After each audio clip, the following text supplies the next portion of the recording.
Being a caregiver can bring out all kinds of emotions.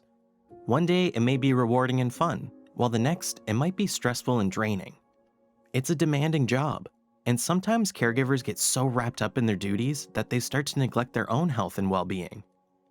In this video, we'll teach you how to recognize some of the signs of caregiver burnout and give you a few tips on what you can do to prevent it. On the best days, caregiving is empowering. It brings you closer to the person you're caring for and provides you with a sense of purpose and inner strength.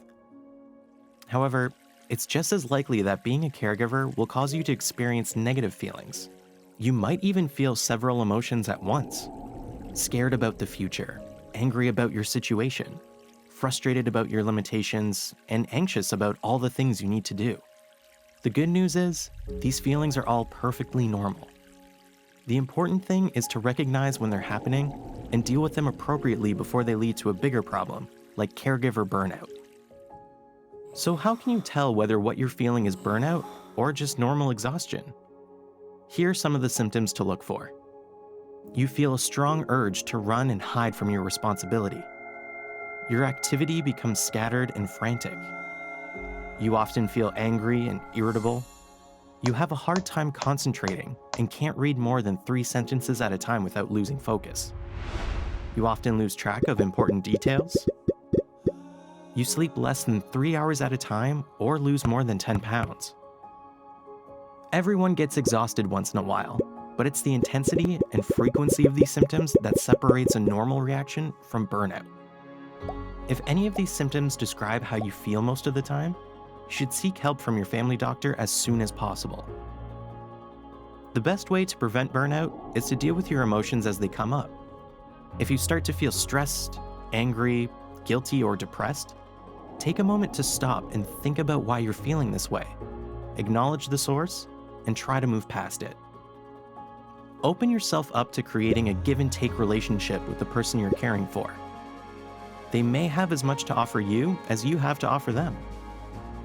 You're both in this situation together, trying to do the best you can with the knowledge and skills you have. Don't expect the person you're caring for to change their entire personality, but aim to find some common ground and work as a team.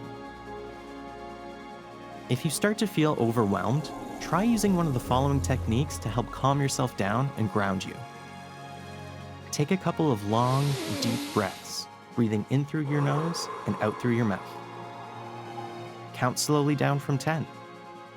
Trace your eyes along a vertical line from the ceiling to the floor, breathing out while you do so. Put on music by one of your favorite artists.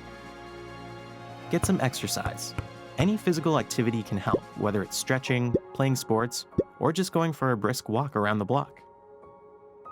If you think you're starting to feel burned out, don't be afraid to ask for help. Isolating yourself when things get tough will only make your negative emotions get worse.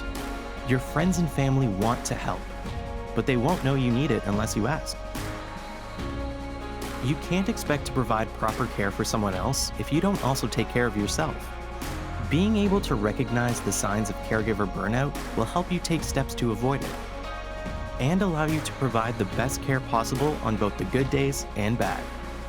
Be sure to subscribe and watch our other videos for additional caregiver support and resources.